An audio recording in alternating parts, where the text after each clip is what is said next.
ನಾಯಕ ನೀನೇ, ಆರಾಧನೆಗೆ ಯೋಗ್ಯನು ನೀನೇ, ಆರಾಧನೆಗೆ ಯಜಮಾನ ನೀನೇ, ಆರಾಧನೆಗೆ ಅರಸನು ನೀನೇ. ಜೀವಿಸುವ ಕಾಲವೆಲ್ಲ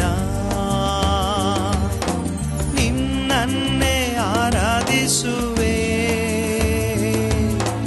ಜೀವಿಸುವ ಕಾಲವೆಲ್ಲ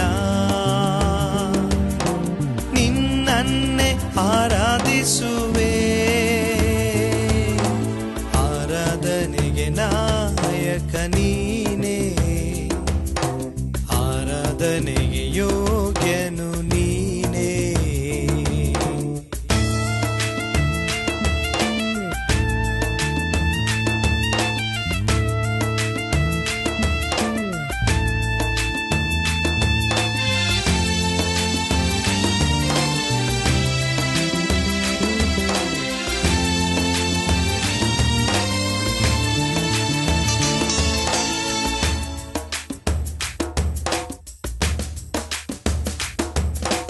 ಪರಿಶುದ್ಧ ದೇವರು ನೀನೇ, ಪರಿಶುದ್ಧ ಆರಾಧನೆ.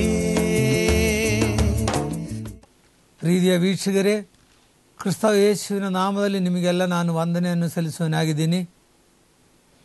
ಇವತ್ತಿನ ವಾಕ್ಯಕ್ಕೋಸ್ಕರ ಯೋಹಾನ ಬರೆದ ಸುವಾರ್ತೆ 1ನೇ ಅಧ್ಯಾಯ 1ರಿಂದ 5ನೇ ವಚನ ತನಕ ನಾವು ನೋಡ್ಕೊಳ್ಳೋಣ. ಆದಿಯಲ್ಲಿ ವಾಕ್ಯವಿತ್ತು, ಆದಿಯಲ್ಲಿ ವಾಕ್ಯವಿತ್ತು, ಆ ವಾಕ್ಯವು ದೇವರ ಬಳಿಯಲ್ಲಿತ್ತು, ಆ ವಾಕ್ಯವು ದೇವರ ಬಳಿಯಲ್ಲಿತ್ತು, ಆ ವಾಕ್ಯವು ದೇವರಾಗಿತ್ತು, ಆ ವಾಕ್ಯವು ದೇವರಾಗಿತ್ತು. ದೇವರ ನಾಮಕ್ಕೆ ಸ್ತೋತ್ರವಾಗಲಿ. ಆದಿಯಲ್ಲಿ ವಾಕ್ಯವಿತ್ತು, ಆ ವಾಕ್ಯವು ದೇವರ ಬಳಿಯಲ್ಲಿತ್ತು, ಆ ವಾಕ್ಯವು ದೇವರಾಗಿತ್ತು. ಈ ವಾಕ್ಯವೇ ದೇವರಾಗಿತ್ತು ಎಂಬುದಾಗಿ ನಾವು ಈ 1ನೇ ವಾಕ್ಯದಿಂದ ನಾವು ನೋಡ್ತೀವಿ. ಮತ್ತು ಮುಂದೆ ಓದೋಣ. ಆ ವಾಕ್ಯವೆಂಬವನು ಆದಿಯಲ್ಲಿ ದೇವರ ಬಳಿಯಲ್ಲಿದ್ದನು, ಆ ವಾಕ್ಯವೆಂಬವನು ಆದಿಯಲ್ಲಿ ದೇವರ ಬಳಿಯಲ್ಲಿತ್ತು. ಆತನ ಮೂಲಕವಾಗಿ ಸಮಸ್ತವು ಉಂಟಾಯಿತು, ಆತನ ಮೂಲಕವಾಗಿ ಸಮಸ್ತವು ಉಂಟಾಯಿತು. ದೇವರ ನಾಮಕ್ಕೆ ಸ್ತೋತ್ರವಾಗಲಿ. ಆದಿಯಲ್ಲಿ ವಾಕ್ಯವಿತ್ತವು, ಆದಿಯಲ್ಲಿ ವಾಕ್ಯವಿತ್ತು, ಆ ವಾಕ್ಯವು ದೇವರ ಬಳಿಯಲ್ಲಿತ್ತು, ಆ ವಾಕ್ಯವೇ ದೇವರಾಗಿತ್ತು. ಆ ವಾಕ್ಯ ಮುಖಾಂತರವೇ ಪ್ರಪಂಚದಲ್ಲಿರುವ ಎಲ್ಲವನ್ನೂ ಸೃಷ್ಟಿಯಾಗಿದೆ ಎಂಬುದಾಗಿ ಈ ಮೂರನೇ ಭಾಷಣದಿಂದ ನಾವು ನೋಡ್ತೀವಿ. ಆತನ ಮೂಲಕವಾಗಿ ಸಮಸ್ತವು ಉಂಟಾಯಿತು. ಉಂಟಾಗಿರುವ ವಸ್ತುಗಳಲ್ಲಿ ಆತನಿಲ್ಲದೆ ಒಂದಾದರೂ ಆತನಿಲ್ಲದಲೇ ಒಂದಾದರೂ ಉಂಟಾಗಲಿಲ್ಲ. ಹಲ್ಲೆಲೂಯಾ. ಈ ಪ್ರಪಂಚದಲ್ಲಿರುವ ಒಂದು ಗುಂಡುಪಿನಿಂದ ಹಿಡಿದು ಪ್ರಪಂಚದಲ್ಲಿ ಸೂರ್ಯ, ನಕ್ಷತ್ರಗಳು, ಆ ಗ್ಯಾಲಕ್ಸಿ, ಈ ಭೂಮಿ, ಆಕಾಶವು, ನಕ್ಷತ್ರಗಳು, ಸಮುದ್ರವು, ಭೂಮಿಯಲ್ಲಿರುವ ಎಲ್ಲ ಚರಚರ ವಸ್ತುಗಳನ್ನು ಯಾವುದು ಯೇಸು ಇಲ್ಲದಲೇ ಉಂಟಾಗಿಲ್ಲ ಎಂಬುದಾಗಿ ಇಲ್ಲಿ ನಾವು ನೋಡ್ತೀವಿ.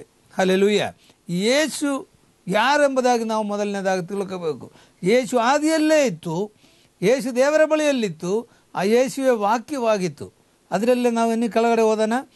ಆತನಲ್ಲಿ ಜೀವವಿತ್ತು, ಆತನಲ್ಲಿ ಜೀವ ಇತ್ತು, ಆ ಜೀವವು ಮನುಷ್ಯರಿಗೆ ಬೆಳಕಾಗಿತ್ತು, ಆ ಜೀವವು ಮನುಷ್ಯರಿಗೆ ಬೆಳಕಾಯಿತು. ಹಲ್ಲೆಲೂಯಾ.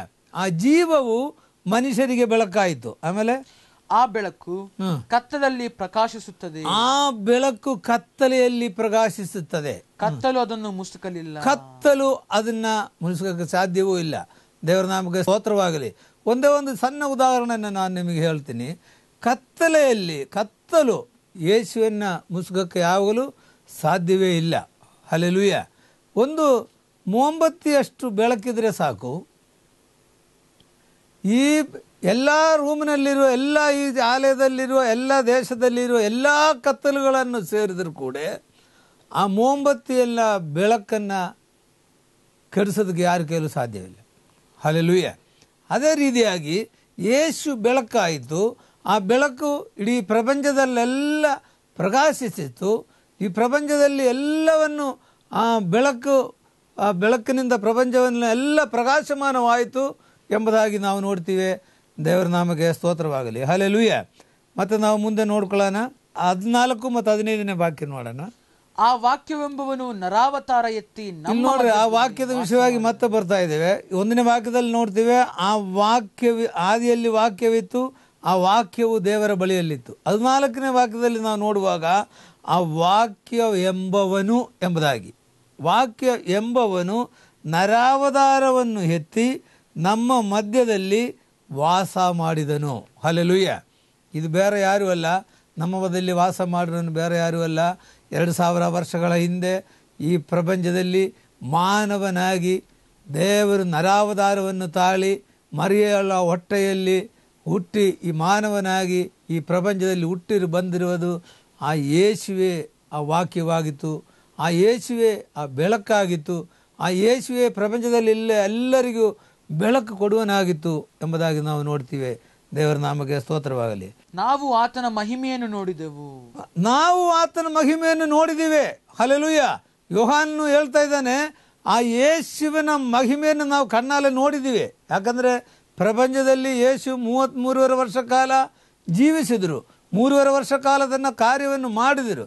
ಆತನ ಜೊತೆಯಲ್ಲಿ 12 ಮಂದಿ ಶಿಷ್ಯರು ಇದ್ದರು. ಈ ಪ್ರಪಂಚದಲ್ಲಿ ಎಲ್ಲರಿಗೂ ಬಹಳವಾದ ಅದ್ಭುತ ಕಾರ್ಯಗಳನ್ನು ಯೇಸು ಮಾಡಿದರು. ಅದಕ್ಕೋಸ್ಕರ ಯೋಹಾನಲ್ಲಿ ಹೇಳ್ತಾ ಇದ್ದಾನೆ, ನಾವು ಆತನ ಮಹಿಮೆಯನ್ನು ನೋಡಿದೆವು. ಮುಂದೆ ಆ ಮಹಿಮೆಯು ತಂದೆಯ ಬಳಿಯಿಂದ ಬಂದ ಒಬ್ಬನೇ ಮಗನಿಗೆ ಇರತಕ್ಕ ಮಹಿಮೆ. ಆ ಮಹಿಮೆಯು ತಂದೆಯ ಬಳಿಯಿಂದ ಬಂದ ಒಬ್ಬನೇ ಮಗನಿಗೆ ಇರತಕ್ಕ ಮಹಿಮೆ.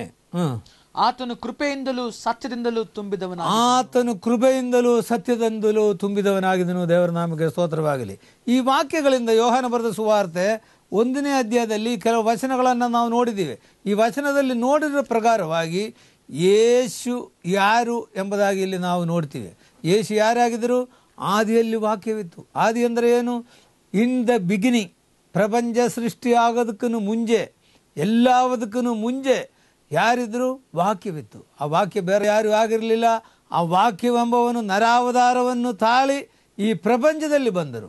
ಆ ವಾಕ್ಯವು ಬೆಳಕಾಗಿತ್ತು ಎಂಬುದಾಗಿ ನೋಡ್ತೀವಿ. ಈ ಪ್ರಪಂಚದಲ್ಲಿ ಎಲ್ಲವನ್ನು ಬೆಳಕಾಗಿ ಮಾಡಿರೋನು ಕರ್ತನಾದ ಯೇಸು ಕ್ರಿಸ್ತನಾಗಿದ್ದಾನೆ.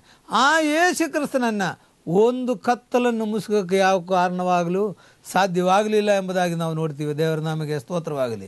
ಯೇಸು ಯಾರು ಎಂಬುದಾಗಿ ನಾವು ನೋಡ್ತೀವಿ. ಮೊದಲನೇದಾಗಿ ಯೇಸು ಯಾಕೆ ಬಂದನು ಎಂಬುದಾಗಿ ನಾವು ನೋಡ್ತೀವಿ. ಎರಡನೇದಾಗಿ 1ನೇ ತಿಮೋಥೆಯರಿಗೆ ಬರೆದ ಪತ್ರಿಕೆ 1ನೇ ಅಧ್ಯಾಯ 15ನೇ ವಾಕ್ಯವನ್ನು ನಾವು ನೋಡ್ಕೊಳ್ಳೋಣ.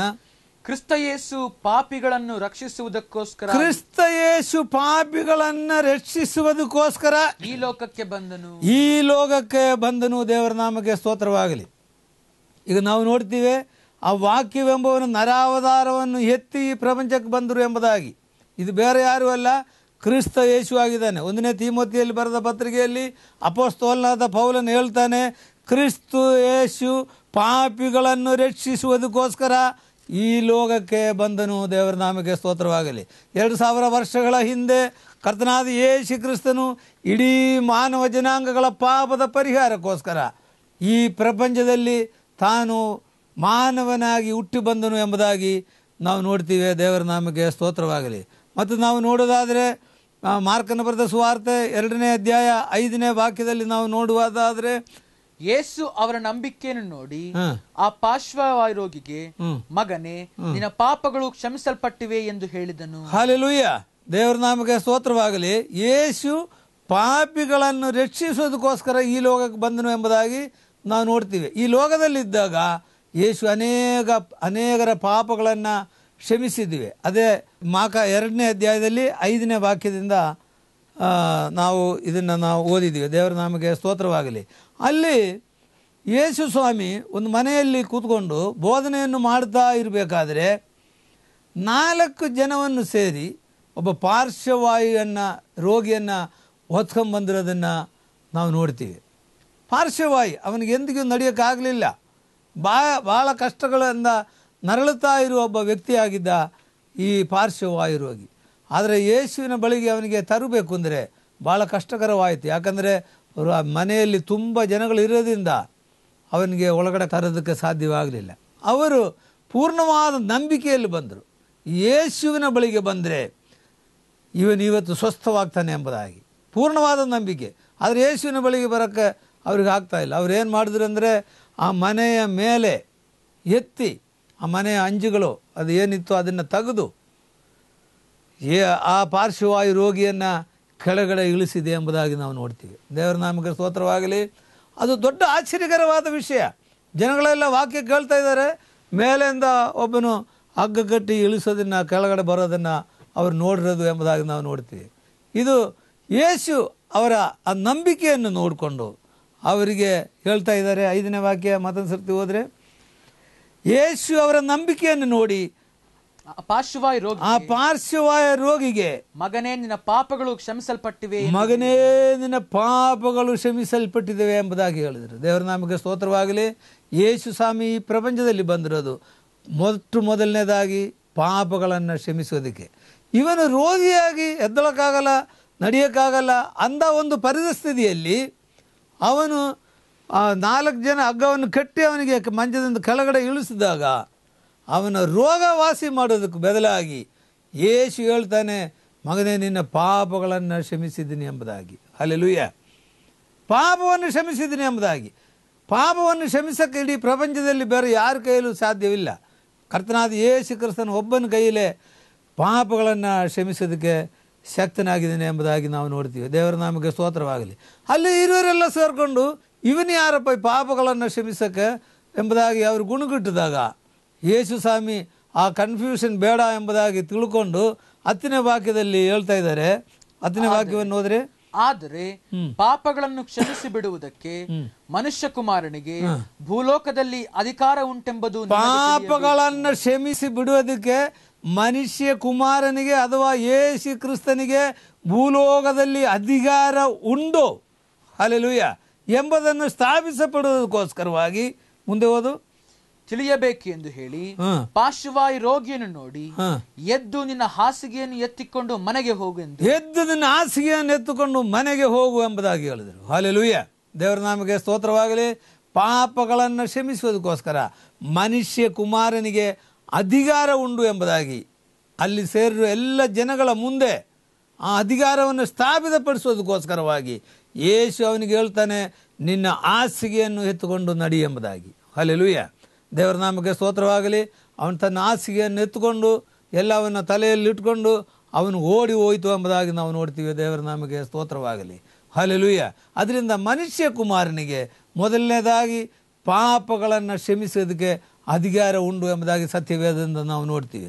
ಎರಡನೇದಾಗಿ ಯೇಸು ಕ್ರಿಸ್ತನು ಈ ಪ್ರಪಂಚದಲ್ಲಿ ಬಂದಿರೋದು ಇನ್ನೊಂದು ಕಾರಣ ಏನಪ್ಪ ಅಂದರೆ 1 ಯೋಹಾನ 3:8ನೇ ವಾಕ್ಯದಲ್ಲಿ ನಾವು ನೋಡುವರಾಗಿದ್ದೀವಿ. ಸೈತಾನನ ಕೆಲಸಗಳನ್ನು ಲಯ ಮಾಡುವುದಕ್ಕೋಸ್ಕರವೇ ದೇವಕುಮಾರನು ಪ್ರತ್ಯಕ್ಷನಾದನು. ದೇವಕುಮಾರನು ಎರಡನೇದಾಗಿ ಕರ್ತನಾದ ಯೇಸು ಕ್ರಿಸ್ತನ ಈ ಪ್ರಪಂಚದಲ್ಲಿ ಯಾಕೆ ಬಂದಿದೆ ಅಂದರೆ ಸೈತಾನನ ಕೆಲಸಗಳನ್ನು ಲಯ ಮಾಡುವುದಕ್ಕೋಸ್ಕರ ಯೇಸು ಕ್ರಿಸ್ತನು ಬಂದನು ಎಂಬುದಾಗಿ ನಾವು ನೋಡ್ತೀವಿ. ದೇವರ ನಾಮಕ್ಕೆ ಸ್ತೋತ್ರವಾಗಲಿ. ಸೈತಾನ ಕ್ರಿಯೆಗಳು ಲಯ ಮಾಡೋದಕ್ಕೋಸ್ಕರ, ಯಾಕಂದರೆ ದೇವರ ಮಕ್ಕಳನ್ನು, ಇಡೀ ಪ್ರಪಂಚದಲ್ಲಿ ಎಲ್ಲ ಮನುಷ್ಯರನ್ನು ಕೆಡಿಸುವುದು ಸೈತಾನಾಗಿದ್ದಾನೆ. ಸೈತಾನಿಗೆ ಬಿಡುಗಡೆ ಇಲ್ಲ. ಅವನಿಗೆ ನರಕವೆಂಬುದು ಒಂದು ಕೆಟ್ಟಿಟ್ಟಿರೋ ಬುದ್ಧಿಯಾಗಿದೆ. ಅದರಿಂದ ಅವನು ಏನು ಪ್ಲಾನ್ ಮಾಡ್ತಾನಂದರೆ, ನಾನೊಬ್ಬನೇ ನರಕಕ್ಕೆ ಹೋಗಿದ್ದೇನೆ, ಇಲ್ಲಿರೋರ್ನೆಲ್ಲರನ್ನೂ ನರಕಕ್ಕೆ ಕರ್ಕೊಂಡು ಹೋಗಬೇಕು ಎಂಬುದಾಗಿ ಸೈತಾನ ಈ ಪ್ರಪಂಚದಲ್ಲಿ ಇರುವ ಎಲ್ಲರನ್ನು, ವಿಶೇಷವಾಗಿ ದೇವರ ನಂಬಿರೋ ಮಕ್ಕಳನ್ನು, ದೇವರ ಮಕ್ಕಳನ್ನು ಕೆಡಿಸೋದಕ್ಕೋಸ್ಕರ ಸೈತಾನ್ ಪ್ಲಾನ್ ಮಾಡಿಕೊಂಡು ಯಾರಿನ ನುಂಗಲೆ ಎಂಬುದಾಗಿ ಹುಡುಕೊಂಡು ಸಿಂಹದ ಉಪಾಧಿಯಲ್ಲಿ ತಿರುಗಾಡುತ್ತೆ ಎಂಬುದಾಗಿ ನಾವು ನೋಡ್ತೀವಿ. ದೇವರ ನಾಮಕ್ಕೆ ಸ್ತೋತ್ರವಾಗಲಿ. ಈ ಸೈತಾನ ಕ್ರಿಯೆಗಳನ್ನು ಲಯ ಮಾಡೋದಕ್ಕೋಸ್ಕರ ಮನುಷ್ಯ ಕುಮಾರನು ಅಥವಾ ಯೇಸು ಕ್ರಿಸ್ತನು ಪ್ರತ್ಯಕ್ಷನಾದನು ಎಂಬುದಾಗಿ ನಾವು ನೋಡ್ತೀವಿ. ದೇವರ ನಾಮಕ್ಕೆ ಸ್ತೋತ್ರವಾಗಲಿ. ಮತ್ತು ಲೂಕನ ಬರೆದ ಸುವಾರ್ತೆ 10ನೇ ಅಧ್ಯಾಯ 18-19ನೇ ವಚನ ಕೂಡ ನಾವು ನೋಡ್ಕೊಳ್ಳೋಣ. ಆತನು ಅವರಿಗೆ, ಸೈತಾನನು ಸಿಡಿಲಿನಂತೆ ಆಕಾಶದಿಂದ ಬೀಳುವುದನ್ನು ಕಂಡೆನು. ನೋಡಿರಿ, ಹಾವುಗಳನ್ನು, ಚೇಳುಗಳನ್ನು, ವೈರಿಯ ಸಮಸ್ತ ಬಲವನ್ನು ತುಳಿಯುವುದಕ್ಕೆ ನಿಮಗೆ ಅಧಿಕಾರ ಕೊಟ್ಟಿದ್ದೇನೆ. ಹಲ್ಲೆಲೂಯಾ. ಸೈತಾನನು ಸಿಡಿಲೆಂದ ಆಕಾಶದಿಂದ ಬೀಳುವುದನ್ನು ನಾನು ನೋಡಿದ್ದೀನಿ ಎಂಬುದಾಗಿ ಯೇಸು ಸ್ವಾಮಿ ಹೇಳ್ತಾ ಇದ್ದಾನೆ. ಇದು ಯಾವಾಗ ನಡೆಯಿತು? ಯೇಸು ಸ್ವಾಮಿ 70 ಮಂದಿ ಶಿಷ್ಯರನ್ನು ಸುವಾರ್ತೆ ಸಾರುವುದಕ್ಕೋಸ್ಕರ ಕಳಿಸಿದ್ರು. ಅವರು ಸುವಾರ್ತೆ ಸಾರ್ತಾ ಎಲ್ಲಿ ಹೋದ್ರು ಅಲ್ಲಿ ದೆವ್ವ ಪೀಡಿತರು ಇದ್ದರು.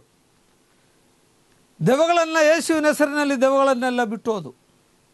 ಇದಕ್ಕೆ ಶಿಷ್ಯರೆಲ್ಲ ಭಾಳ ಸಂತೋಷವಾಗಿ ಬಂದು ಯೇಸು ಸ್ವಾಮಿಗೆ ತಿರುಗಿ ಉತ್ತರ ಕೊಡ್ತಾ ಇದ್ದಾನೆ.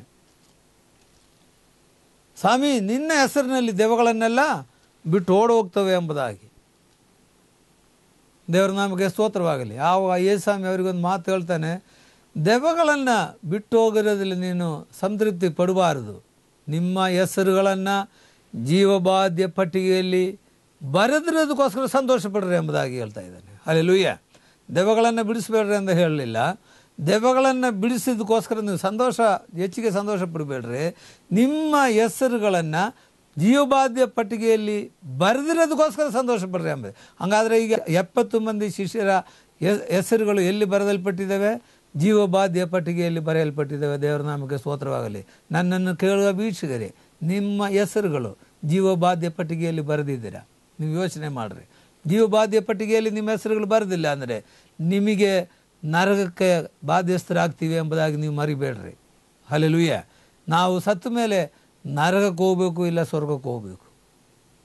ಯಾರು ಕರ್ತನಾದ ಯೇಸು ಕ್ರಿಸ್ತನನ್ನು ಅಂಗೀಕಾರ ಮಾಡಿರ್ತಾರೋ ಅವರು ನಿತ್ಯ ಜೀವಕ್ಕೆ ಬಾಧ್ಯಸ್ಥರಾಗ್ತಾರೆ. ಅವರು ದೇವರ ಮಕ್ಕಳನ್ನಾಗಿ ಮಾರ್ಪಡ್ತಾರೆ. ಅವರು ನಿತ್ಯ ಜೀವಕ್ಕೆ ಬಾಧ್ಯಸ್ಥರಾಗ್ತಾರೆ. ಅದರಿಂದ ಸೈತಾನ ಕಾರ್ಯಗಳನ್ನು ಲೇ ಮಾಡೋದಕ್ಕೋಸ್ಕರ ಕರ್ತನಾದ ಯೇಸು ಕ್ರಿಸ್ತನು ಈ ಪ್ರಪಂಚದಲ್ಲಿ ಬಂದರು ಎಂಬುದಾಗಿ ನಾವು ನೋಡ್ತೀವಿ. ಯೇಸು ಈ ಶಿಷ್ಯರಿಗೆ ಮೇಲಿಂದ ಆಕಾಶದಿಂದ ಸಿಡಿಲು ಉಪೋದೆಯಾಗಿ ಸೈತಾನನ್ನು ಇಳಿಯೋದನ್ನು ನೋಡಿದಕ್ಕೋಸ್ಕರ ಯೇಸು ಸ್ವಾಮಿ ಅವರಿಗೆ ಮತ್ತೊಂದು ಅಧಿಕಾರವನ್ನು ಕೊಟ್ಟರು. ಏನದು ಅಧಿಕಾರ? ನೋಡಿರಿ ಹಾವುಗಳನ್ನು ಚೇಳುಗಳನ್ನು, ನೋಡಿರಿ ಹಾವುಗಳನ್ನ ಚೇಳುಗಳನ್ನ, ವೈರಿಯ ಸಮಸ್ತ ಬಲವನ್ನು ತುಳಿಯುವುದಕ್ಕೆ ನಿಮಗೆ ಅಧಿಕಾರ ಕೊಟ್ಟಿದ್ದೇನೆ. ಹಲ್ಲೆಲೂಯಾ. ದೇವರ ನಾಮಕ್ಕೆ ಸ್ತೋತ್ರವಾಗಲಿ. ಹಾವುಗಳನ್ನ ಚೇಳುಗಳನ್ನ, ವೈರಿಯ ಸಮಸ್ತ ಬಲಗಳನ್ನು, ಆ ಶತ್ರುವಿನ ಸಮಸ್ತ ಬಲಗಳನ್ನು, ಸೈತಾನ ಸಮಸ್ತ ಬಲಗಳನ್ನು ತುಳಿಯೋದಕ್ಕೆ ನಮಗೆ ಅಧಿಕಾರ ಕೊಟ್ಟಿದ್ದಾನೆ. ಹಲ್ಲೆಲೂಯಾ. ಯಾವ ಸೈತಾನ ನಮ್ಮ ಹತ್ರಕ್ಕೆ ಬರೋಕ್ಕೆ ಸಾಧ್ಯವೇ ಇಲ್ಲ. ಯಾವ ಸೈತಾನ ನಮ್ಮ ಹತ್ರಕ್ಕೆ ಬರೋಕ್ಕೆ ಯಾವ ಕಾರಣವೂ ಇಲ್ಲ, ಸಾಧ್ಯವೂ ಇಲ್ಲ. ಯಾಕಂದರೆ ಯೇಸು ನಮಗೆ ಅಧಿಕಾರ ಕೊಟ್ಟಿದ್ದಾನೆ. ಯೇಸು ತನ್ನ ರಕ್ತದಿಂದ ನಮಗೆ ಕೋಟೆಯನ್ನು ಕಟ್ಟಿದ್ದಾರೆ. ನಮ್ಮ ಹತ್ರಕ್ಕೆ ಯಾವ ಸೈತಾನ ಬರೋಕ್ಕೆ ಸಾಧ್ಯವಿಲ್ಲ. ಸೈತಾನನ್ನು ತುಳಿಯೋದಕ್ಕೆ ನಮಗೆ ಯೇಸು ಅಧಿಕಾರವನ್ನು ಕೊಟ್ಟಿದ್ದಾನೆ. ನಾವು ಮೊದಲನೇದಾಗಿ ನಾವು ನೋಡಿದ್ದೀವಿ, ಪಾಪಿಗಳನ್ನು ರಕ್ಷಿಸೋದಕ್ಕೋಸ್ಕರ ಯೇಸು ಸ್ವಾಮಿ ಪ್ರಪಂಚಕ್ಕೆ ಬಂದರು. ಎರಡನೇದಾಗಿ ನಾವು ನೋಡ್ತೀವಿ, ಸೈತಾನ ಕೆಲಸಗಳನ್ನು ಲೇ ಮಾಡೋದಕ್ಕೋಸ್ಕರ ಯೇಸು ಕ್ರಿಸ್ತನು ಪ್ರತ್ಯಕ್ಷನಾದನು ಎಂಬುದಾಗಿ. ಮೂರನೇದಾಗಿ ನಾವು ನೋಡೋಣ, ಲೂಕನ ಬರೆದ ಸುವಾರ್ತೆ 19ನೇ ಅಧ್ಯಾಯ 10ನೇ ವಚನವನ್ನು ನಾವು ನೋಡೋಣ. ಮನುಷ್ಯ ಕುಮಾರನು ಕೆಟ್ಟು ಹೋಗಿರುವುದನ್ನು ಹುಡುಕಿ, ಮನುಷ್ಯ ಕುಮಾರನು ಕೆಟ್ಟು ಹೋದವರನ್ನ ಹುಡುಕಿ ರಕ್ಷಿಸುವುದಕ್ಕೆ ಬಂದನು. ಹಲ್ಲೆಲೂಯಾ. ಮನುಷ್ಯ ಕುಮಾರನು ಕೆಟ್ಟು ಹೋದವರನ್ನ ಹುಡುಕಿ ರಕ್ಷಿಸುವುದಕ್ಕೆ ಬಂದರು. ಹಲ್ಲೆಲೂಯಾ. ಈ ಪ್ರಪಂಚದಲ್ಲಿ ಅನೇಕರು ಕೆಟ್ಟು ನಾಶವಾಗಿ ಹೋಗ್ತಾ ಇದ್ದಾರೆ. ಯೇಸು ಸ್ವಾಮಿ ಈ ಪ್ರಪಂಚದಲ್ಲಿ ಬಂದಿರೋದು ನೀತಿವಂತರನ್ನು ರಕ್ಷಿಸೋದಕ್ಕೋಸ್ಕರ ಅಲ್ಲ, ಕೆಟ್ಟು ಹೋದವರನ್ನು ರಕ್ಷಿಸೋದಕ್ಕೋಸ್ಕರ, ಹುಡುಕಿ ರಕ್ಷಿಸೋದಕ್ಕೋಸ್ಕರ ಯೇಸು ಸ್ವಾಮಿ ಈ ಪ್ರಪಂಚದಲ್ಲಿ ಬಂದರು ಎಂಬುದಾಗಿ ನೋಡ್ತೀವಿ.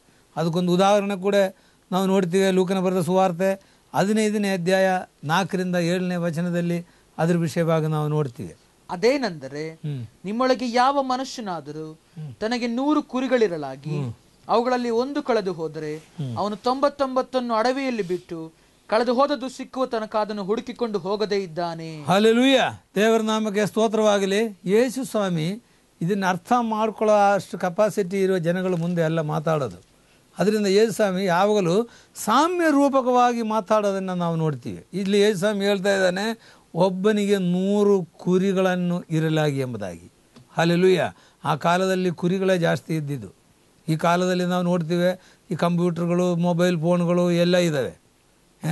ಇವಾಗಾದರೆ ಹೇಳ್ಬೋದು, ಒಬ್ಬನಿಗೆ 100 ಮೊಬೈಲ್ ಫೋನ್ ಇತ್ತು, ಅದರಲ್ಲಿ ಒಂದು ಮೊಬೈಲ್ ಫೋನ್ ಕಳೆದು ಹೋಯಿತು ಎಂಬುದಾಗಿ. ಆದರೆ ಆ ಕಾಲದಲ್ಲಿ ಕುರಿಗಳ ವಿಷಯವಾಗಿ ಯೇಸು ಸ್ವಾಮಿ ಹೇಳ್ತಾ ಇದ್ರು. ಹಲ್ಲೆಲೂಯಾ. ಒಂದು ಕುರಿಯನ್ನು ಕಳೆದು ಹೋದರೆ 99 ಅಡವಿಯಲ್ಲಿ ಬಿಟ್ಟಿದೆ ಎಂಬುದಾಗಿ ನೋಡ್ತೀವಿ. ಹಲ್ಲೆಲೂಯಾ. 100 ಕುರಿಗಳಿದ್ದರು, ಅದರಲ್ಲಿ ಒಂದು ಕುರಿ ಏನಾಯಿತು ಗೊತ್ತಾ? ತಪ್ಪಿಸ್ಕೊಂಡು ಹೋದರು. ಒಂದು ಕುರಿ ತಪ್ಪಿಸ್ಕೊಂಡು ಹೋದರು. ಬೆಳಿಗ್ಗೆ ಈ ಕುರಿಗಳನ್ನು ಮೇಯ್ಸೋಕ್ಕೆ ಕರ್ಕೊಂಡು ಹೋದರು. ಕರ್ಕೊಂಡು ಹೋಗ್ಬೇಕಾದ್ರೆ ಆ ಕುರಿಗಳು ಮೇದು ದಾರೆ ತಪ್ಪಿ ಕಾರ್ಗತ್ತಲಿನ ಕಣಿವೆಯಲ್ಲಿ ಬಿದ್ದು ಒದ್ದಾಡ್ತಾ ಇರಿದ್ರು. 99 ಕುರಿಗಳನ್ನು ಕುರುಬನ ಹುಡ್ಕೊಂಬಂದು ನೋಡಿದಾಗ ಎಣಿಸಿ ನೋಡಿದಾಗ 99 ಕುರಿಗಳಿರೋದು. ಈ 99 ಕುರಿಗಳನ್ನ ಏನು ಮಾಡಿದ್ರು ಗೊತ್ತಾ? ಅಡವಿಯಲ್ಲಿ ಬಿಟ್ಬಿಟ್ರಂತೆ. ಹಲ್ಲೆಲೂಯ. ಎಲ್ಲರೂ ಕುರಿಗಳನ್ನ ತಂದು ಹಟ್ಟಿಯಲ್ಲಿ ಸೇರಿಸ್ತಾರೆ. ಈ ಕುರುಬ ಏನು ಮಾಡಿದ್ರಂದರೆ 99 ಕುರಿಗಳನ್ನು ಅಡವಿಯಲ್ಲಿ ಬಿಟ್ಬಿಟ್ರು ಅಂದ.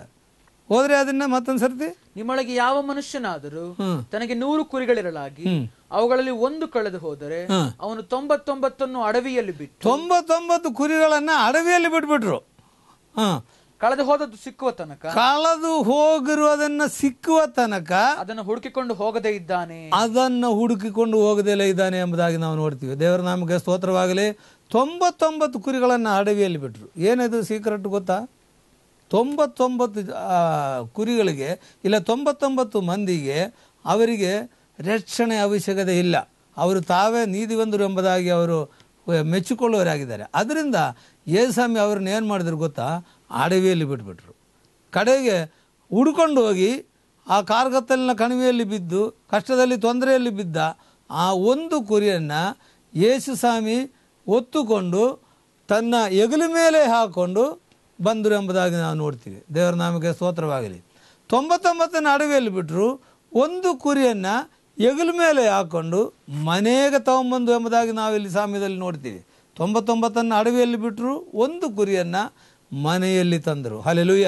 ಮನೆಯಲ್ಲಿ ತಂದರು. ಅದರ ಅರ್ಥವೇನೆಂದರೆ ಕೆಟ್ಟು ಹೋದವರನ್ನು ಹುಡುಕಿ ರಕ್ಷಿಸುವುದಕ್ಕೋಸ್ಕರ ಮನುಷ್ಯ ಕುಮಾರನು ಈ ಪ್ರಪಂಚದಲ್ಲಿ ಬಂದಿದ್ದೇವೆ. ನೀತಿವಂತರಿಗೋಸ್ಕರ ಯೇಸುಸ್ವಾಮಿ ಬಂದಿಲ್ಲ, ಕೆಟ್ಟು ಹೋದವರನ್ನು ಹುಡುಕಿ ರಕ್ಷಿಸುವುದಕ್ಕೋಸ್ಕರ ಯೇಸುಸ್ವಾಮಿ ಈ ಪ್ರಪಂಚದಲ್ಲಿ ಬಂದರು ಎಂಬುದಾಗಿ ನಾವು ನೋಡ್ತೀವಿ. ದೇವರ ನಾಮಕ್ಕೆ ಸ್ತೋತ್ರವಾಗಲಿ. ಮತ್ತು ನಾವು 4ನೇದಾಗಿ ನಾವು ನೋಡೋದಾದರೆ ಯೇಸುಸ್ವಾಮಿ ಮಾರ್ಕನ ಬರೆದ ಸುವಾರ್ತೆ 10ನೇ ಅಧ್ಯಾಯ 45ನೇ ವಾಕ್ಯದಲ್ಲಿ ನಾವು ನೋಡ್ತೀವಿ, ಮನುಷ್ಯ ಕುಮಾರನು ಸಹ ಸೇವೆ ಮಾಡಿಸಿಕೊಳ್ಳುವುದಕ್ಕೆ ಬರಲಿಲ್ಲ. ಮನುಷ್ಯ ಕುಮಾರನು ಸೇವೆ ಮಾಡಿಸಿಕೊಳ್ಳುವುದಕ್ಕೂ ಬರಲಿಲ್ಲ, ಸೇವೆ ಮಾಡುವುದಕ್ಕೂ ಅನೇಕರನ್ನು ಬಿಡಿಸಿಕೊಳ್ಳುವುದಕ್ಕೂ ಬಂದನು. ದೇವರ ನಾಮಕ್ಕೆ ಸ್ತೋತ್ರವಾಗಲಿ. ಹಲ್ಲೆಲೂಯ. ದೇವರ ನಾಮಕ್ಕೆ ಸ್ತೋತ್ರವಾಗಲಿ. ಈ ಕಾಲದಲ್ಲಿ ಎಲ್ಲರೂ ಸೇವೆ ಮಾಡಿಸಿಕೊಳ್ಳುವುದಕ್ಕೋಸ್ಕರ ಬರ್ತಾರೆ, ಸೇವೆ ಮಾಡೋದಕ್ಕೆ ಬರೋದಿಲ್ಲ. ಹಲ್ಲೆಲೂಯ. ಆದರೆ ನಮ್ಮ ಕರ್ತನಾದ ಯೇಸು ಕ್ರಿಸ್ತನು ಈ ಪ್ರಪಂಚದಲ್ಲಿ ಬಂದು ಮಾದರಿಯನ್ನು ತೋರಿಸೋಗಿದ್ದಾರೆ. ತಾನೇನು ಮಾಡಿದ್ರು ಗೊತ್ತಾ? ಸೇವೆ ಮಾಡಿಸಿಕೊಳ್ಳುವುದಕ್ಕೆ ಬಂದಿಲ್ಲ, ಸೇವೆ ಮಾಡೋದಕ್ಕೆ ಬಂದರು ಎಂಬುದಾಗಿ. ಶಿಷ್ಯರನ್ನ ಕಾಲುಗಳನ್ನು ಎಲ್ಲರೂ ಶಿಷ್ಯರನ್ನ ಕಾಲುಗಳನ್ನು ತೊಳೆದು ತನ್ನ ಮಾದರಿಯಾಗಿ ಅವರ ಕಾಲುಗಳನ್ನು ತೊಳೆದು ನಾನು ಸೇವೆ ಮಾಡೋದಕ್ಕೋಸ್ಕರ ಬಂದಿದ್ದೀನಿ ಎಂಬುದಾಗಿ ಯೇಸುಸ್ವಾಮಿ ಪ್ರೂವ್ ಮಾಡಿ ತೋರಿಸಿದೆ ಎಂಬುದಾಗಿ ಈ ವಾಕ್ಯದಿಂದ ನಾವು ನೋಡಿದ್ರಾಗಿದ್ದೀವಿ. ದೇವರ ನಾಮಕ್ಕೆ ಸ್ತೋತ್ರವಾಗಲಿ. ಮತ್ತೊಂದು ವಿಷಯ ನಾವು ನೋಡೋದಾದರೆ ಲೂಕನ ಬರೆದ ಸುವಾರ್ತೆ 4:18ನೇ ವಾಕ್ಯದಲ್ಲಿ ಸೆರೆಯವರಿಗೆ ಬಿಡುಗಡೆ ಕೊಡುವುದಕ್ಕೋಸ್ಕರ, ಸೈತಾನ ಬಂಧನದಲ್ಲಿರುವವರಿಗೆ ಬಿಡುಗಡೆ ಮಾಡುವುದಕ್ಕೋಸ್ಕರ ಬಂದನು ಎಂಬುದಾಗಿ ಲೂಕ 4:11. ಕರ್ತನ ಆತ್ಮ ನನ್ನ ಮೇಲೆ ಅದೆ, ಆತನು ನನ್ನನ್ನು ಬಡವರಿಗೆ ಶುಭ ವರ್ತಮಾನವನ್ನು ಸಾರುವುದಕ್ಕೆ ಅಭಿಷೇಕಿಸಿದನು, ಸೆರೆಯವರಿಗೆ ಬಿಡುಗಡೆಯಾಗುವುದನ್ನು ಮತ್ತು ಕುರುಡರಿಗೆ ಕಣ್ಣು ಬರುವುದನ್ನು ಪ್ರಸಿದ್ಧಿಪಡಿಸುವುದಕ್ಕೂ, ಮನ ಮುರಿದವರನ್ನು ಬಿಡಿಸಿ ಕಳುಹಿಸುವುದಕ್ಕೂ, ಕರ್ತನ ನೇಮಿಸಿರುವ ಶುಭ ವರ್ಷವನ್ನು ಪ್ರಚುರಪಡಿಸುವುದಕ್ಕೂ ಆತನು ನನ್ನನ್ನು ಕಳುಹಿಸಿದ್ದಾನೆ. ಹಲ್ಲೆಲೂಯಾ. ಯೇಸು ಬಂದಿರೋದು ಇವತ್ತು ಅನೇಕ ವಿಷಯಗಳಿದೆ. ನಮಗೆ ಟೈಮ್ ಕೊಂಚವಾಗಿರೋದು, ನಾನು ಹೆಚ್ಚಿಗೆ ಮಾತನಾಡೋದಿಲ್ಲ. ಮತ್ತೊಂದು ಸರ್ತಿ ಅದರ ವಿಷಯವಾಗಿ ಮಾತನಾಡ್ತೀನಿ. ಆದರೆ ಯೇಸು ಸ್ವಾಮಿ ಸೈತಾನ ಬಂಧನದಲ್ಲಿರುವರನ್ನ ಬಿಡಿಸೋದಕ್ಕೋಸ್ಕರ ಬಂದನು ಎಂಬುದಾಗಿ ನಾವು ನೋಡ್ತೀವಿ. ಯೇಸು ಎಲ್ಲಿ ಹೋದರು? ಒಂದು ಆಲಯದಲ್ಲಿ ಹೋದಾಗ ಯಾರಾದರೂ ಸೈತಾನ ಬಂಧನದಲ್ಲಿದ್ದಾರೆ ಎಂಬುದಾಗಿ ಮೊದಲು ನೋಡ್ತಾರೆ. ಲೂಕನ ಬರೆದ ಸುವಾರ್ತೆ 13ನೇ ಅಧ್ಯಾಯದಲ್ಲಿ ನಾವು ನೋಡುವಾಗ ಒಬ್ಬ ಸ್ತ್ರೀ ದೆವ್ವ ಬಡ್ದವಳಾಗಿ ಆಲಯದಲ್ಲಿ ನಡುಬಗ್ಗಿ ಹೋಗಿ ಕುಂದಿದ್ರು ಎಂಬುದಾಗಿ ನಾವು ನೋಡ್ತೀವಿ. ದೆವ್ವ ಏನು ಮಾಡಿದ್ರು ಗೊತ್ತಾ? ಅವಳನ್ನ ಬೆಂದಿಸಿ ಇಟ್ಬಿಟ್ರು. ಕುತ್ತಿಗೆಯಿಂದ ಕಾಲಿಗೆ ತಂಗ ಹಗ್ಗ ಹಾಕಿ ಕಟ್ಟಿ ಮೇಲಕ್ಕೆ ಎತ್ತಿ ನೋಡಲಾರ್ದ ಆ ರೀತಿಯಲ್ಲಿ ಸೈತಾನ ಅವಳನ್ನ ಬೆಂದಿಸಿ ಇಟ್ಟಿರೋದು ಎಂಬುದಾಗಿ ನಾವು ನೋಡ್ತೀವಿ. ಯೇಸು ಅವಳನ್ನ ನೋಡಿ ತಕ್ಷಣವೇ ಅವಳನ್ನು ಕರೆದು ಅವಳ ಮೇಲೆ ಕೈ ಇಟ್ಟು ಅವಳನ್ನ ಸ್ವಸ್ಥ ಮಾಡಿದ್ರು ಎಂಬುದಾಗಿ ನಾವು ನೋಡ್ತೀವಿ. ದೇವರ ನಾಮಕ್ಕೆ ಸ್ತೋತ್ರವಾಗಲಿ. ನಿನಗೆ ರೋಗ ವನ್ನು ಬಿಡುಗಡೆ ಆಯಿತು ಎಂಬುದಾಗಿ. ಬಿಡುಗಡೆ ಕೊಡುವುದಕ್ಕೋಸ್ಕರ ಯೇಸು ಸ್ವಾಮಿ ಈ ಪ್ರಪಂಚದಲ್ಲಿ ಬಂದರು. ಹಲ್ಲೆಲೂಯಾ, ದೇವರ ನಾಮಕ್ಕೆ ಸ್ತೋತ್ರವಾಗಲಿ. ಆ ಯೇಸು ಸ್ವಾಮಿ ಅವಳ ಮೇಲೆ ಕೈ ಇಟ್ಟ ತಕ್ಷಣ ಅವಳು ನೆಟ್ಟಗಾದಳು ಎಂಬುದಾಗಿ ಈ ವಾಕ್ಯದಿಂದ ನಾವು ನೋಡೋರಾಗಿದ್ದೀವಿ. ದೇವರ ನಾಮಕ್ಕೆ ಸ್ತೋತ್ರವಾಗಲಿ. ಇವತ್ತು ನೀನು ನೆಟ್ಟಗಾಗಿಲ್ಲ ಅಂದರೆ, ನೀನು ಪಾಪದಲ್ಲಿ ಬಂಧನದಲ್ಲಿದ್ದರೆ, ಸೈತಾನ ಬಂಧನದಲ್ಲಿದ್ದರೆ, ಯೇಸು ಇವತ್ತಿಲ್ಲಿ ಬಂದಿದ್ದಾನೆ. ಯೇಸು ನಿನ್ನನ್ನು ನೋಡ್ತಾ ಇದ್ದಾನೆ. ನೀನು ಎಲ್ಲಿ ಕುಂದರು ಅಲ್ಲಿ ಯೇಸು ನೋಡ್ತಾ ಇದ್ದಾನೆ ನಿನ್ನನ್ನು. ನೀನು ಸೈತಾನದಲ್ಲಿ ಬಂಧನದಲ್ಲಿದೆಯಾ, ರೋಗದಲ್ಲಿ ಬಂಧನದಲ್ಲಿದೆಯಾ, ಯೇಸು ಬಿಡಿಸೋಕ್ಕೆ ಶಕ್ತನಾಗಿದ್ದಾನೆ.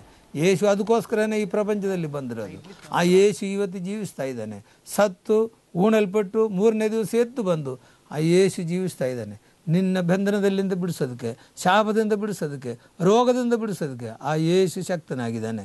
ನಾನು ನಿಮಗೋಸ್ಕರ ಪ್ರಾರ್ಥನೆ ಮಾಡ್ತೀನಿ. ಯಾರಾದರೂ ಕಷ್ಟದಲ್ಲಿ, ತೊಂದರೆಯಲ್ಲಿ ಇವತ್ತು ಸಿಕ್ಕಾಕೊಂಡ್ರೆ, ಬಂಧನದಲ್ಲಿದ್ದರೆ ಯೇಸು ಇವತ್ತು ಬಿಡಿಸುವನಾಗಿದ್ದಾನೆ. ಹಲ್ಲೆಲೂಯಾ. ನಾವು ಪ್ರಾರ್ಥನೆ ಮಾಡಿಕೊಳ್ಳೋಣ. ಸರ್ವಶಕ್ತನಾದ ದೇವರೇ, ನಿನಗೆ ಸ್ತೋತ್ರ ಮಾಡ್ತೀನಿ ಕರ್ತನೆ. ಯೇಸುವೇ, ನಿನಗೆ ಸ್ತೋತ್ರ. ಈ ವಾಕ್ಯವನ್ನು ಕೇಳುವ ಅನೇಕ ವೀಕ್ಷಕರನ್ನು ನಿಮ್ಮ ಸನ್ನಿಧಿಯಲ್ಲಿ ನಾವು ತರ್ತಾ ಇದ್ದೀನಿ. ಯಾರಾದರೂ ಪಾಪದ ಬಂಧನದಲ್ಲಿದ್ದರೆ, ರೋಗದ ಬಂಧನದಲ್ಲಿದ್ದರೆ, ಸೈತಾನ ಬಂಧನದಲ್ಲಿದ್ದರೆ, ಯೇಸುವೇ ನೀನು ಅವರನ್ನು ಬಿಡಿಸೋಕ್ಕೆ ಶಕ್ತನಾಗಿದೆಯಲ್ಲಪ್ಪ. ನೀನು ಈ ಪ್ರಪಂಚದಲ್ಲಿ ಬಂದಿರೋದೇ ಅದಕ್ಕೋಸ್ಕರ ಆಗಿದೆಯಲ್ಲಪ್ಪ. ನೀನು ಇವತ್ತು ಜೀವಿಸುವ ದೇವರಾಗಿದೆಯಲ್ಲಪ್ಪ. ಎಲ್ಲ ಕಷ್ಟದಲ್ಲಿ ತೊಂದರೆ ಇರುವವರನ್ನ ನೀನು ಬಿಡಿಸು ಎಂಬುದಾಗಿ ನಾವು ಪ್ರಾರ್ಥಿಸ್ತಾ ಇದ್ದೀನಿ. ಈ ವಾಕ್ಯವನ್ನು ಕೇಳುವಾಗಲೇ, ಈ ವಚನವನ್ನು ಕಳಿಸಿ ನೀನು ಸ್ವಸ್ಥ ಮಾಡುವ ದೇವರಾಗಿದೆಯಲ್ಲಪ್ಪ. ನೀನು ಅದ್ಭುತ ಮಾಡುವ ದೇವರಾಗಿದೆಯಲ್ಲ. ಇದನ್ನು ವೀಕ್ಷಿಸುವಾಗಲೇ ನೀನು ಅವರಿಗೆ ಸ್ವಸ್ಥ ಮಾಡಪ್ಪ. ಇದನ್ನು ವೀಕ್ಷಿಸುವಾಗಲೇ ಅವರ ಬಂಧನಗಳಿಂದ ಅವರನ್ನು ಬಿಡಿಸಪ್ಪ ಕರ್ತನೆ. ಎಲ್ಲ ಅಂಧಕಾರ ಶಕ್ತಿಗಳನ್ನು ಯೇಸು ಕ್ರಿಸ್ತನ ನಾಮದಲ್ಲಿ ನಾವು ಶಪಿಸ್ತಾ ಇದ್ದೀನಿ ಕರ್ತನೆ. ಈ ನಿಮಿಷದಲ್ಲೇ ಬಿಡುಗಡೆ ಉಂಟಾಗಲಿ. ಹಾವುಗಳನ್ನು, ಚೇಳುಗಳನ್ನು, ವೈರ ಸಮಸ್ತ ಬೆಲೆಗಳನ್ನು ತುಳಿಯೋದಕ್ಕೆ ನೀನು ನಮಗೆ ಅಧಿಕಾರವನ್ನು ಕೊಟ್ಟಿದ್ದೀಯಲ್ಲಪ್ಪ. ಆ ಅಧಿಕಾರ ಮೇಲೆ ನಿಂತ್ಕೊಂಡು ನಾವು ಹೇಳ್ತಾ ಇದ್ದೀನಿ, ಎಲ್ಲ ಅಂಧಕಾರ ಶಕ್ತಿಗಳು ಬಿಟ್ಟು ತೊಲಗಲೇ ಯೇಸುವಿನ ನಾಮದಲ್ಲಿ. ಎಲ್ಲ ಕುಟುಂಬವನ್ನು ಕೆಡಿಸುವ ಸೈತಾನೆ, ಮನೆತನವನ್ನು ಕೆಡಿಸುವ ಸೈತಾನೆ, ವ್ಯಕ್ತಿಗಳನ್ನು ಕೆಡಿಸುವ ಸೈತಾನೆ ಈ ನಿಮಿಷದಲ್ಲೇ ನೀನು ಬಿಟ್ಟು ತೊಲಗು ಎಂಬುದಾಗಿ ನಾವು ಪ್ರಾರ್ಥಿಸ್ತಾ ಇದ್ದೀನಿ. ನೀನು ಬಿಡುಗಡೆ ಕೊಟ್ಟಿದ್ದಕ್ಕೋಸ್ಕರ ಸ್ತೋತ್ರ. ಯೇಸುವಿನ ನಾಮದಲ್ಲಿ ಬೇಡ್ತೀವಿ ತಂದೆಯೇ, ಆಮೆನ್. ಸ್ತೋತ್ರ.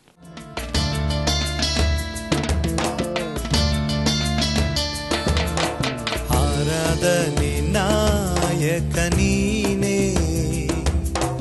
ಆರಾಧನೆಗೆ ಯೋಗ್ಯನು ನೀನೇ, ಆರಾಧನೆಗೆ ಯಜಮಾನ ನೀನೇ, ಆರಾಧನೆಗೆ ಅರಸನು ನೀನೇ. ಜೀವಿಸುವ ಕಾಲ